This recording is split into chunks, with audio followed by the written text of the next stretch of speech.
नमस्ते, Vande Mataram. Revolution India channel पर आप सबका हार्दिक स्वागत है। अभिनंदन दर्शकों, आज हम मौजूद हैं जीन institute of engineering technology, JIET group of institutions, और आज के हमारे खास मेहमान श्रीमान प्रवीण मौर्य जी। आप इसरो में साइंटिस्ट हैं और जाइड एलुमनाई के इस कार्यक्रम में हार्दिक स्वागत है। अभिनंदन प्रवीण जी। Thank you. प्रवीण जी, आज खुद जाइड ग्रुप ऑफ इंस्टीट्यूशंस और रिवॉल्यूशन इंडिया परिवार गौरवान्वित महसूस कर रहा है जब जाइड इंस्टीट्यूशन ऑफ ग्रुप से निकला हुआ एक सितारा आसमान में चमचमा रहा है, टिमटिमा रहा है। आपने प्राउडी मोमेंट्स दिया पूरे भारतवर्ष को जब चंद्रयान 3 की सफल लैंडिंग हुई, और उस लैंडिंग के दौरान आपका बहुत इंपॉर्टेंट रोल रहा है। हम आपकी उस जर्नी को जानना चाहते हैं। किस प्रकार से आपकी जाइड में एंट्री हुई, आपने कैसे मन बनाया कि आपको जाइड ग्रुप में ही स्टडी करनी है, इंजीनियरिंग करनी है? सर एक्चुअली मेरा कोर्स सिलेक्शन का डोमेन था कि मेरे हुआ क्या कि 10th के बाद आपको मतलब +2 के बाद जो भी है साइड्स का या डिसिप्लिन का इतना आइडिया नहीं होता है। तो आपके पास जो सिलेक्शन चॉइसेस रहता है सब्जेक्ट्स को लेके जनरली या तो पेरेंट डिसाइड करते हैं या कोई एल्डर ब्रदर घर पे जो इंजीनियरिंग बैकग्राउंड का रहा हो, you ask them for a support and they used to guide कि हाँ ठीक है, आपको क्या लेना चाहिए क्या नहीं लेना चाहिए। तो कहीं ना कहीं मेरा सिलेक्शन चॉइसेस था मैकेनिकल या इलेक्ट्रॉनिक्स में कुछ मिलता है तो then it will be okay. I was as a person मतलब that was given as a matter of opinion from my father because he was from engineering background, so he was a mechanical engineer by profession. So he was like, probably this could be a right choice, you should opt for this. But somehow somewhere I was thinking like computer could be a right choice for me. I asked him, he finally said no, क्या करना है तुझे, I'm telling you it's safe and sound and तुम ले लो इसको, things will be okay. मुझे लगा कि ठीक है, it's okay fine, okay go ahead with mechanical. And जब हम पहुंचे वहाँ अपना काउंसलिंग के टाइम पे, तो जे JIET like was performing very good during then when I joined that time, very good reputation was there. तो आई वाज अंडर इन्फ्लुएंस, ठीक है बात बनती है, एंड तो चलते मैकेनिकल लेते हैं। उसमें शायद डोनेशन का भी कॉन्सेप्ट चलता था। एग्जैक्टली, उस टाइम 2 तरह की सीट्स होती थी सर, एक फ्री सीट और एक पेड सीट। तो मुझे फ्री सीट पे जाइड ऑफर मतलब जो ऑफर चॉइस होती है उसमें था, और दूसरा somehow my village was in the same under same district जी। So I was like having an opinion, ठीक है मतलब एक कनेक्ट में फील करता हूँ जी से, लेट अस गो फॉर जी। तो वो सिलेक्शन हुआ सर वहाँ से। बाकी जहाँ तक ये है कि मतलब कि सिलेक्शन ऑफ इंस्टीट्यूशन वगैरह उतना आइडिया नहीं होता था सर उस टाइम जी। उतना मतलब मैं बोलूँ कि इन डेप्थ तो आपके पास इन्फॉर्मेशन नहीं होती थी। हाँ, एक चीज़ मैं जरूर मिस करता हूँ, मेरा AICTE के अंदर थोड़ा अच्छा था, तो मुझे वहाँ से शायद गवर्नमेंट इंस्टीट्यूशन भी मिल जाता उस टाइम पे, बट समहाउ काउंसलिंग वगैरह के डेट्स का कोई आइडिया नहीं था, और मैं बोलूँ कि मेरे पास एक्सपीरियंस भी नहीं था, कोई बंदा बताने वाला नहीं था कि AICTE का काउंसलिंग होगा। Later on counselling can attend, because वो फर्स्ट ईयर था जब मैंने ज्वाइन किया 2002 में, AICTE जस्ट स्टार्टेड, तो उसमें 13,000 रैंक था मेरा। दैट वाज मतलब जो मेरे दोस्तों से मुझे बताया था कि that was a pretty good rank to go for even for government college. तब एक रैंक होता था सर गवर्नमेंट कॉलेज का, तो अवेलेबल इन्फॉर्मेशन में कहीं ना कहीं मतलब एक रेपुटेशन था उसका। बट ठीक है, मैं आज के दिन देखूँ उसको तो मुझे नहीं लगता इस बात से कोई ज़्यादा फर्क पड़ता है आप कहाँ से पढ़ते हो क्या नहीं पढ़ते हो। एक्चुअल आपकी जर्नी जो रहती है that is something which is more important than everything else, and journey is not made by any institution or maybe the selection choice of college. Actually it is being made by you yourself. How do you carry yourself, और क्या करते हो life में, कितना आपका संघर्ष रहा है, तो वही कहीं ना कहीं आपके जीवन को कोई वैल्यू देता है सर जी। आज के दिन तो मैं यही मानता हूँ। मोर साहब, आप बहुत अच्छे साइकिलिस्ट भी रहे हैं जितना हम जानते हैं, तो किस प्रकार की हॉबी आपने मेंटेन की और आप चंडीगढ़ तक साइकिलिंग करते रहते थे? We have taken one house on rent, 4-5 लोग वहाँ रहते थे। One fine morning somebody said के चलो यार साइकिल करते हैं, कर लो cycle, like it's not a big thing, we go here there come back. नहीं थोड़ा लंबा करते हैं, मैंने बोला ओके लंबा करते हैं, कौन सा चंडीगढ़ चले जाएंगे यार करके, वो तो why not, but what will do, let's try. तो मेरा आउटलुक रहा है कि कोई ऑप्शन थ्रू करेगा थोड़ा सा एडवेंचर हो, तो मुझे लग रहा है ठीक है चलो करते हैं, ठीक है ओके विल डू। तो डिसाइड हुआ sir, but at the end of the day we realize we none of us is having a cycle. फिर लगा कि चलो यार बोरा करते हैं जी। तो कभी मतलब जैसे 7-8 लोग हो गए थे तो बात चली गई थी कि यार कैसे बनेगी आज साइकिल नहीं बन पाएगी। तो मैंने कहा ठीक है यार 1-2 हम देखते हैं जिसको जानते हैं उनसे लेंगे और बाकी तुम भी अपनी से ट्राई करो। Eight the end of the day somehow we managed to get all 8 seaters। अब सवाल पैदा हुआ whether they survive for this distance because it's almost 200 kilometers from here।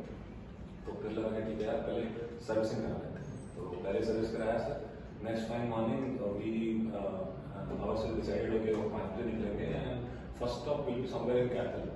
तो मेरे मामा जी के लड़कों का एक वहाँ एक छोटा सा रेस्टोरेंट होता था जो कैथल में पास था ना उसके जस्ट पहले लगा कि यार वहाँ खाना खाएंगे और फिर आगे निकलेंगे। ठीक है, इट स्टार्टेड। जब हम कैथल पहुँचे तो हमें लगा बहुत थक गए हैं सच में, अब तो मेरे ख्याल नहीं हो पाएगा। फिर खाना वगैरह खा के लगा कि हाँ ठीक है now we got some energy, चलो स्टार्ट करते हैं। फिर स्टार्ट हुआ, finally we reached Chandigarh. It was like very low, we were feeling exhausted. यार कहीं भी लेटने को मिल जाए, सोने को मिल जाए, बेटर फील। फिर जब चंडीगढ़ पहुंचे प्रॉपर तो बहुत थके हो, लगा कि चलो ठीक है। फिर ट्रेन ट्राई किया सब, मतलब धक्के धक्के खाए। तो किसने बताया कि यार ये लगे नहीं जाती साइकिलिंग, ऐसे नहीं जाती, तुम कहाँ लेके दूर लगेगी। किसी बात नहीं, किसने डांटा बोला कि क्या है। फाइनली वो एक बिकम ऑफ टास्क, एक अच्छा खासा मजाक हमारा बना वहाँ पे। जी। फिर finally reach to bus stand. Bus stand में लौट करके जो लेटे पता नहीं लगा कब जिंदा आ गया। जो आंखें खुली पहुंचे यहाँ, it was like my God, कोई मतलब जैसे दोबारा से बच गए तो मरने वाले थे। बहुत it was like a life time experience है, बहुत इंटरेस्टिंग और बहुत ही चैलेंजिंग था वहाँ पहुँचना। Because almost it took 12 hours to cover the distance. 12 से 14 घंटे के आसपास लाइन में सुबह 5 बजे हम लोग गए थे। जहाँ तक मुझे आज की मेरी एक मेमोरी से याद है, शायद रात के 10 बज गए थे हमको। 10 बजे या 12 बजे के आसपास हमने बोर्ड किया था बस। जी। That was great experience. मौसम जाइट कॉलेज में पढ़ते हुए कोई ऐसे मोमेंट आपको याद आते हो जिनको याद करके आप सोचते हैं यार वो मोमेंट्स दोबारा वापस आ जाएं और दोबारा वो जिंदगी जीत ली जाए? सर ऐसे तो मेरे ख्याल से हर एक दिन जो आपने कॉलेज में बताया होता है ना, आपके लिए इतना प्रेशियस होता है कि आपको लगता है चाहे किसी भी कीमत पर हो, चाहे कोई भी जरूर हो, वो एक बार वापस आए। तो इसमें कोई शक नहीं है सर। हर चीज़ जो कहीं ना कहीं आप उस टाइम में कर रहे हो तो आपके लिए इतनी मतलब वैल्यूएबल होती है कि आप हमेशा चाहते हो कि कैसे ना कैसे करके चाहे एक दिन भी ना वो लौट आए। तो सर मेरे ख्याल से वो 4 साल से कुछ भी मिले, मैं बोलता हूँ ब्लाइंडली भी कोई दिन भी मिले जीने को, तो it is great to have. उन जाइट एलुमनाइज के आपके जो फ्रेंड सर्कल के कुछ दोस्तों के नाम हमारे चैनल के माध्यम से उनको याद करना चाहते हो, उनकी भी यादें तरोताजा हो गई सर? सर बहुत थे, कुछ लोगों से किसी कारण से आज बात भी नहीं होती है जी। तो कुछ सिली इंसिडेंसेस हुए थे, उसके बाद से बहुत मतलब इमेच्योर सा स्टैंड भी रहा कुछ दोस्तों की तरफ से। जी। बट एनीवे प्रदीप था सर, उसके साथ बहुत अच्छा टाइम बीता मेरा। Vinod Mehra was one of the good friend, even Sandeep was one of the good friend, Kuldeep Khatkhad is one of the good friend. जी। So there were many actually. Even to be honest, sir, I have been loved by all of my class. क्या? Even Sikandar Bhatti, Bhupender, there were many of them. They love like anything to me, and I don't know. I personally feel that I'm fortunate to have a very good bonding with each and every one of them. So honestly, it was a great time. कभी वो सब मन में आता है कि आप जो अब इतने लंबी यात्रा आप कर चुके हैं कि दोबारा से कोई एलुमनाई मीट हो और फिर वापस उन दोस्तों के साथ आप कुछ गेट टुगेदर करें, कुछ टाइम स्पेंड करें? सर मैं बहुत इमोशनल आदमी हूँ। मेरे को लगता है कि it will be difficult for me to again settle to a normal course of life. Keeping that insecurity in mind, probably it will be difficult to face the time again because I would like to live it again now, but that may not be possible to the extent I want to live it. That stops me. Otherwise, I'm very much what you say. I would like to have it, but डर भी है honestly कहीं normal life में मुश्किल ना हो दोबारा से पुरानी यादें तो हाँ मतलब इतना ज़्यादा कहीं ना कहीं वो क्या बोलूँ मैं अटैचमेंट वाला फील आप करो कि आपको लगे कि यार आज ये क्यों है, वो होना चाहिए था। जी। तो फिर आप कहीं आज वो नहीं जी पाते सर। जी। मेरा मे बी गलत सही तो पता नहीं, बट ये डर हमेशा रहा है। मतलब कई बार मैं इसलिए भी बात नहीं करता हूँ दोस्तों, मुझे लगता है कि शायद मेरे लिए नॉर्मल होना मुश्किल हो जाएगा। It become more of a what do you से मिसिंग थिंग। आपको लगेगा ये मिस कर रहा हूँ फ्रस्ट्रेशन हो जाएगा। तो शायद इसलिए मेरे नन भी रहा है, I would like to have some more साहब, आपकी बीटेक के बाद इसरो की जो यात्रा है, दर्शक लाखों युवा को देख रहे हैं, रोल मॉडल मान रहे हैं, क्योंकि जीन को रिप्रेजेंट करने वाले, हरियाणा को रिप्रेजेंट करने वाले आप उस चंद्रयान मिशन 3 के आप एक बहुत इम्पोर्टेंट एक कड़ी के रूप में काम कर रहे थे। उस जर्नी के बारे में दर्शक जानना चाहते हैं, कैसे वो आफ्टर बीटेक आप मैकेनिकल इंजीनियरिंग करने के बाद और फिर इसरो तक की जो यात्रा है, थोड़ा दर्शकों को छोड़े चले उन यात्रा के साथ। सर कॉलेज से निकले थे, इन्फॉर्मेशन थी नहीं कहाँ पहुँचना है, बट ये था कि कुछ करना है। एक सवाल हमेशा खाता था, कोई जॉब क्यों देगा, तो लगता था कि जॉब नहीं देगा कोई बात नहीं, काम दे देगा, क्या काम कर लेंगे, जब करेंगे तो शायद पे भी करेगा, जब कमा के देंगे किसी को तो उसका एक हिस्सा भी देगा वो। जी, वो एक कभी देखा था सब नवचोर अखबार शुरू में ना फ्री में बांटा जाता था, बचपन में देखते थे। बहुत बड़ी बात आप कह रहे हैं सर। फिर अखबार मिलने लगा सर, लोग पे भी करने लगे, तो लगा यार ये नवचोर भी बिकेगा कभी तो मिलेगी वैल्यू, एनीवे ट्राई करेंगे। तो ये था सर, बट लगा कि पहले मुश्किल काम करते हैं, मतलब मुश्किल काम होता है कि कोई गवर्नमेंट एग्जाम क्रैक करना। पेरेंट्स ने ये सीख दी थी सर कभी, मतलब उन्होंने, मैं बोलूँ कि ये सोच जो है वो एम्बाइब की माइंड में कि government exam is difficult to crack, तो लगा यार पहले मुश्किल काम कर लेते हैं, फिर थोड़ा आसान भी कर लेंगे, नहीं हो पाया तो धीरे धीरे स्टेप बाय स्टेप जाएंगे। तो पहले देखते हैं कहाँ तक मार सकते हैं, वहाँ तक मारेंगे, नहीं मार पाए तो फिर थोड़ा नीचे करेंगे, फिर मारेंगे, फिर ट्राई करेंगे, ट्राई करेंगे, छोड़ेंगे नहीं। जी, तो सर वो स्टार्ट हुआ जर्नी, तो स्टार्ट किया सिविल सर्विसेज से, तो ज्योग्राफी पढ़ा, काफ़ी टाइम बीता, कुछ घर में भी एक्सपेक्टेशन की हुई कि काम कर रहा है लड़का, डेली पढ़ता है और काफ़ी टाइम से सीरियसली देख भी रहे हैं, तो उन्होंने भी वो एक्सपेक्टेशन जाहिर की। कभी थोड़ा बहुत फादर साहब से ऊपर नीचे बातें भी हुई, तो उन्होंने बोला कुछ कर ले तू, जी, कुछ कर ले तू, बहुत चुका कर तो रहा हूँ, कुछ क्या कर रहा हूँ। तो फिर लगा कि चलो ठीक है, mechanical as an optional opt करते हैं, लेट अस सी जर्नी कहाँ लेके जाती है। जी, तो वो सर बाद में ऑप्ट किया। फिर जब वो 3-4 महीने में रेडी हुआ सब्जेक्ट, तो गवर्नमेंट एग्जाम निकलने शुरू हुए, DRDO, NTPC निकला, तो लगा कि यार हाँ, मतलब इट्स नॉट दैट कि तुम कोई अटर फेलियर हो, है कंटेंट है बंदे में जी, खुद को लगा सर अपने लिए। फिर वो मतलब इंटरव्यू के लिए गए, इंटरव्यू क्वालिफाई हुआ, देन आई फाइनली ज्वाइंड। और NTPC का इंटरव्यू का रिजल्ट बाद में आया था, तो दे कॉल्ड लेटर ऑन। जी, तब तक इसरो लगा कि this is my cup of T, कि जो काम उन्होंने दिया मुझे, तो 2 महीने काम करने के बाद आपको अंडरस्टैंडिंग आई, नहीं यार ये इंटरेस्टिंग काम है, ये करेंगे, इट्स लाइक इसको टाइम देना चाहिए। तो फिर वहाँ के बारे में नहीं सोचा सर, तो फिर यहीं कैरी हुआ।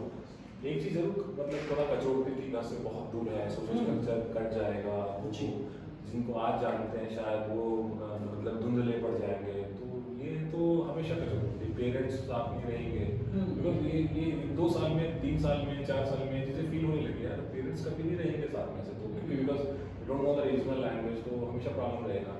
एक चैलेंज था सर, तो बट ठीक है, वो उसको भी एक्सेप्ट किया कुछ हद तक। फिर वो कुछ मेडिकल रीजन निकल आया, उसकी वजह से बैंगलोर ट्रांसफर हुआ, तो then now it is okay, they used to visit us.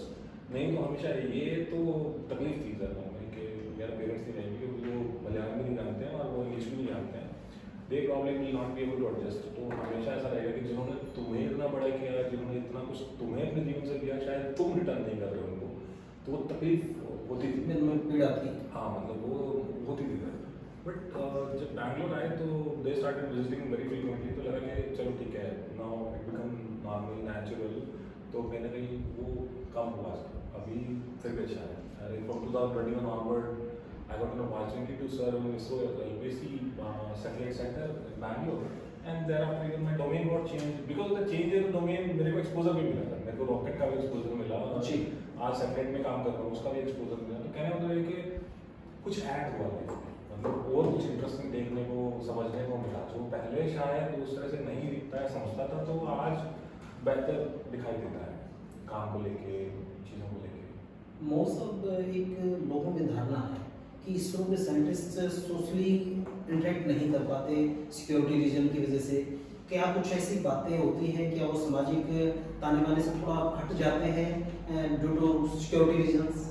नहीं सर, ऐसा इसमें किसी को रोकता नहीं है।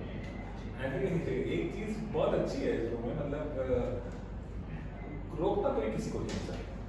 मतलब ठीक है गवर्नमेंट ऑर्गेनाइजेशन है, उनके अपने एक क्या बोलते हैं प्राइवेसी एक प्रोटोकॉल है, प्रोटोकॉल।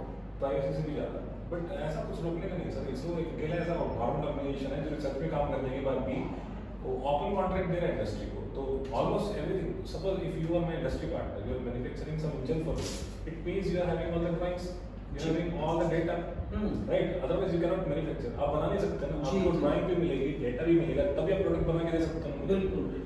इसरो अकेला ऐसा गवर्नमेंट ऑर्गेनाइजेशन है जो अपने साथ साथ बहुत सारा इंफ्रास्ट्रक्चर देश को दे रहा है, जिसका शायद मेरे ख्याल से कॉमन आदमी को अंदाजा भी नहीं है। ISRO more than, if I am not wrong, more than 400-500 industry partner, they are directly or indirectly associated. Why I am quoting this big number? There are certain industry, I don't want to quote the name because it may not be good enough to, because it's not a platform to do publicity for certain people, because that may not be advisable. But the good thing over here is, suppose if we talk about Vikas Engine being manufactured by ISRO, it is manufactured by many industry partners as a whole. If they are manufacturing it as a whole, it means they got technology, right? And if they got technology, it means their people have been trained. To that extent, तो कि वो इसरो के expectation को meet कर पा रहे हैं, तो इट इज वेरी क्लियर कि जो इसरो इस देश को दे रहा है वो एक को नहीं, बहुतों को दे रहा है, पूरे विश्व को दे रहा है, पूरे विश्व को, पूरे भारत को दे रहा है। तो जो 400 या मैं बोलूँ कि चलो all round let us make it a small number, may be 50 industry जो बन रही हैं, because I am underestimating now that number, but still let us go by the lower number. 50 industry जो डेवलप हो रही हैं, वो केवल इसरो के लिए नहीं सर, वो पूरे भारत के लिए प्रोडक्ट बनाएंगी। वो केवल इसरो का ही इंजन नहीं बनाएगी, वो इंडस्ट्री बाकी इंडस्ट्रीज का भी काम करेंगी। जब वो करेंगी, वो कटिंग एज टेक्नोलॉजी, या मैं बोलूँ कि वो कैपेबिलिटी, वो मैन पावर रिसोर्स जो डेवलप होगा उनके यहाँ, जो कि वर्ल्ड क्लास लेवल का है, that will be useful for the other people too. वो ऐसा नहीं कि सिर्फ इसरो के लिए काम करने वाला है। तो ISRO on security ground, yes, some mission related activities which are being disclosed, probably that may not be wise enough to share with somebody, but as far as technology as a whole is concerned, ISRO is very open, sir. It's very open. Most आप बतौर scientist आपने mission Chandrayaan में भी आपने एक विशेष भूमिका निभाई है। दर्शक जानना चाहते हैं आप किस भूमिका में थे मिशन चंद्रयान 3 के लिए, और जब वो मिशन चंद्रयान 3 लैंडिंग कर रहा था उस समय का आपकी दिल की धड़कन क्या कह रही थी? सो बहुत प्रेशर वाला टाइम था, एक बहुत मेजर जो पार्ट था उसमें, जिसका responsible behaviour finally soft landing कराने के लिए ज़रूरी था, वो हम लोगों ने क्वालिफाई किया था। मैंने और मेरी टीम का उसमें इन्वॉल्वमेंट था। तो जब वो सॉफ्ट लैंडिंग हो रही थी तो I was like cross finger कि यार ये सिस्टम काम करना चाहिए, अगर नहीं करेगा तो प्रॉब्लम होगी। प्रॉब्लम क्यों होगी? क्योंकि I somehow has given what is my time and my effort to that, and I personally feel it is capable, it shall work for any मतलब kind of there is no scope for any kind of ambiguity. It shall work, definitely it shall work, and by God grace it worked well. And honestly, I was asked by my colleagues and my friends to go to ISTRAC or maybe stay in a center to watching a big screen, but I prefer to watch it with my wife and kids. I went early, a little bit early on that day. Even people asked, where are you going? I told them outside to watch with friends. And I was so quicker on my two-wheeler because Bangalore is a traffic-prone area. I prefer to go with two-wheeler. Finally, when I reached home, I was like already TV was running, and my wife was surprised. Why did you come to home? तुम जाते हैं ना बड़े TV पे वहीं पे live देखते हैं। मैंने बोला नहीं यार तुम्हारे साथ देखो, क्योंकि वो था सर, मतलब वो डर, वो कॉन्शियसनेस वो थी कि ये काम करना चाहिए किसी तरह से। और कुछ एसोसिएशन था उसके साथ, तो एक it was like seeing your own child doing better in his own exams, it was just like that.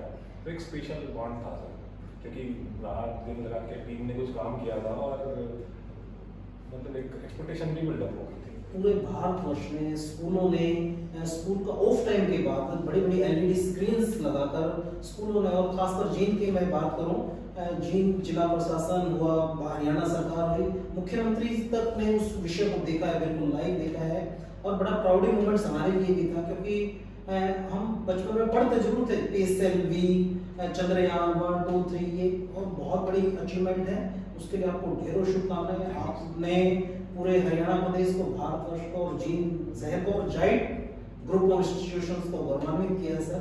जाते जाते आपसे निवेदन करना चाहेंगे, जो लाखों युवा आपको देख रहे हैं उनके लिए प्रेरणादायक आपके शब्द, किस प्रकार से वो जीवन में सफल हो और क्या वो सक्सेस मंत्र है मौसा? एक्चुअली सर एक जुनून एक ग्रुप आता था सर पहले, उसका एक गाना था, उसकी कुछ लाइनें मैं I am not very good in singing, तो मैं वैसे एक शेर की तरह बोल के आपको बताता हूँ। खुद ही को कर बुलंद इतना कि हर तकदीर से पहले खुदा बंदे से खुद पूछे बता तेरी रजा क्या है। क्या बात है, क्या बात तो सर वो मैं बोलूँगा कि इंसान अपना बेस्ट दे, उस प्रोफेशन को, उस एरिया को चूज करे जहाँ वो कंफर्टेबल फील करता हो, जहाँ वो इंटरेस्टिंग फील करता हो। क्योंकि सर पता है भारत को केवल साइंटिस्ट नहीं चाहिए सर, भारत को केवल खिलाड़ी या मतलब कोई और भी नहीं चाहिए, मतलब सिर्फ वो नहीं चाहिए, भारत को सब चाहिए।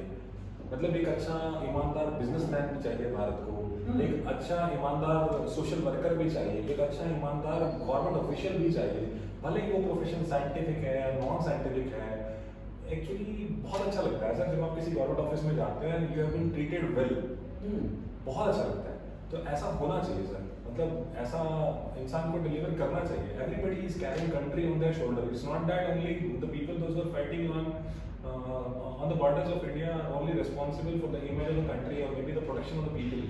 Protection is one thing, but everybody carries the country on their shoulder. Pay your taxes, perform well, behave well with people.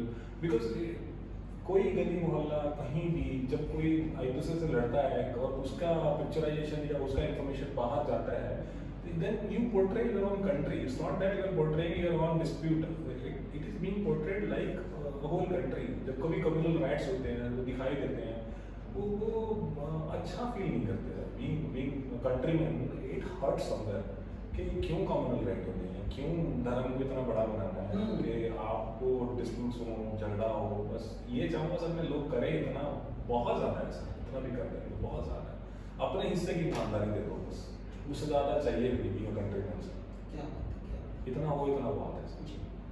Praveen मौसा, आपका बहुत बहुत आभार और थैंक्स। स्पेशली मैं जाइट ग्रुप ऑफ इंस्टीट्यूशंस के डायरेक्टर ऑनरेबल अभिषेक बंसल जी का मैं थैंक्स करना चाहूँगा, क्योंकि मैं खुद जाइट का एलुमनाई हूँ। आप और हम सेम बैच मेट हैं और आप मैकेनिकल से, मैं इलेक्ट्रिकल से हूँ और आज खुद रिवॉल्यूशन इंडिया परिवार और जाइट ग्रुप ऑफ इंस्टीट्यूशंस और खुद मैं गौरवान्वित महसूस कर रहा हूँ, क्योंकि जब हमने चंद्रयान 3 की सफल उड़ान देखी थी, उसकी सफलता देखी थी, तो जाइट एलुमनाई के फ्रेंड्स के मेरे पास फोन आए, कहते वेद जी आपने प्रवीण मौर्य जी से जरूर इंटरेक्ट करना है और उनको हमारे तक कम्युनिकेट करना है। बहुत बड़ी मेरे लिए आज प्राउडी मोमेंट है sir. Thank you very much. और मैं दर्शकों को इसी सोच और इसी विचार के साथ छोड़े चलता हूँ। आप समझ जाइए, ईमानदारी ही एक ऐसा हीरा है, अनमोल हीरा है, जो आपको भीड़ में सबसे अलग दिखाएगा। और जब इस प्रकार की इंस्पिरेशनल पर्सनैलिटीज जो भी कभी अपने पास्ट को नहीं भूली, जिन्होंने अपनी जो यात्रा जहां से शुरू की थी उस यात्रा में वापस रिटर्न बैक किया और आप अभी कुछ समय पहले ही वापस जींद आए अपने इसरो सेंटर से और आते ही अपने जाइट इंस्टीट्यूशन ग्रुप में आकर वहाँ के बच्चों को एक मोटिवेशनल स्पीच दिया, उनसे इंटरेक्ट हुए, उनके क्वेश्चन आंसर्स का जवाब आपने दिया और उनके लिए आप रोल मॉडल बने। देखते रहे रिवॉल्यूशन इंडिया। फिर किसी अन्य दिन किसी अन्य शख्स से मुलाकात करेंगे। जय हिंद, जय भारत, वंदे मातरम।